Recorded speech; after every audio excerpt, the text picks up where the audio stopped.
Бир нече жылдан бери чубактын кунундай чубалжып, балыкчы Чолпон Ата Корумду автожолунун реконструкциясынын аягына чыкпай жатканына балыкчы шаарынын эли нааразы.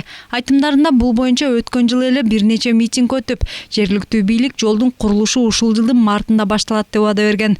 Бирок андан бери жагдай өзгөргөн эмес. Асфальт деле бүтүн болчу. Анан биз эми андан жакшы сонун жанагындай бүт связын, канализациянын же башка байланыштардын трубаларын өткөрүп, аябай заманбап көчөгө айландырабыз дегенде аябай кубанганбыз. Действительно кубанып эле элдин баарына жаккан. Эми бул анан ага карабай эле бул көчөбүздүн тарыхы аябай бай болуп кетти. Эмнеси менен бай болуп кетти? Бүтпөгөнү, элдерге аябай мындай туура эмес ыңгайсыздыкты түзүп атат. Кыргызстан менен Кытайлык Лоңхай компаниясы балыкчыдан Корумдуга чейинки 104 чакырым жолду ремонттоо боюнча келишимге 2015 жылдын октябрында кол койгон. Долбоордун баасы 6 миллиард 803 миллион сомго бааланган. Трассаны 2 жылда жаңыртуу пландалып, бирок подрядчыны тандоодо чатак чыгып, иш убагында аягына чыкпай калган. Мындан тышкары ошол учурдагы өкмөт башчы Темир Сариев менен министр Аргынбек Малабаевдин ортосундагы чыр бюджеттик каржылоону үзгүлтүккө учураткан. Иштин солгундашына каржынын учурунда бөлүнбөй, жумушчулардын митингге чыгышы жана Лоңхайдын өзүнүн аракеттери да таасирин берген. Эң биринчи жумуш токтогону ноябрь айы болот. Ошондон бери жумушчулар өздөрү инициатива көтөрүп, уже айлыктарын албай баштаганда өздөрү токтотушкан.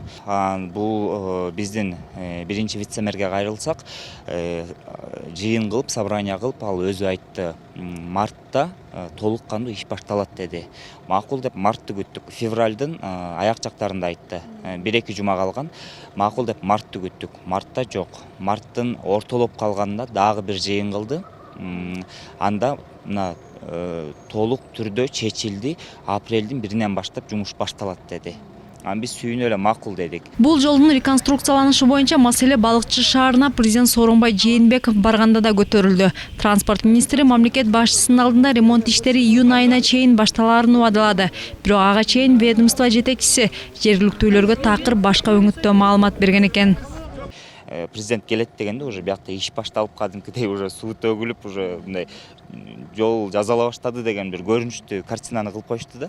Биз өтө таң калдык. Анан жол транспорт министрлиги келип туруп айтты, биз деген акча азыр бюджетте акча жок болуп атат. Биз Кытай компаниясы менен келишимди карап атабыз, дагы эле сүйлөшүүлөр жүрүп атат дейт. 1 жылдан бери сүйлөшүүлөрү бүтпөй койду да. Президенттин алдында кайра айтып атат, акча бар, эл деген өзү токтотуп койгон дейт. Бул экижүздүүлүккө жатып атпайбы?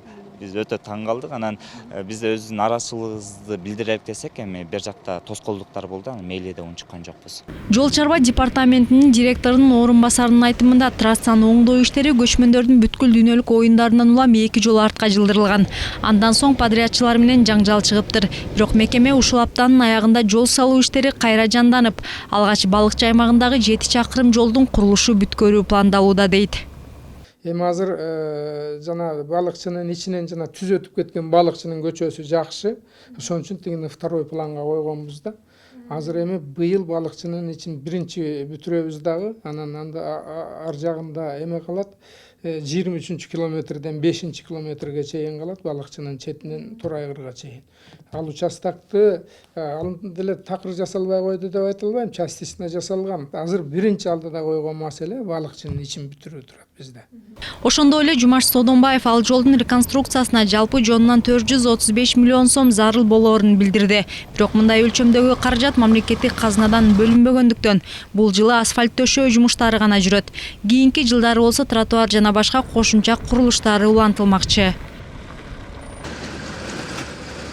Чынара Нурсеитова, Бегмай Жаныбекова, Алтынбек Саакиев, Нью ТВ.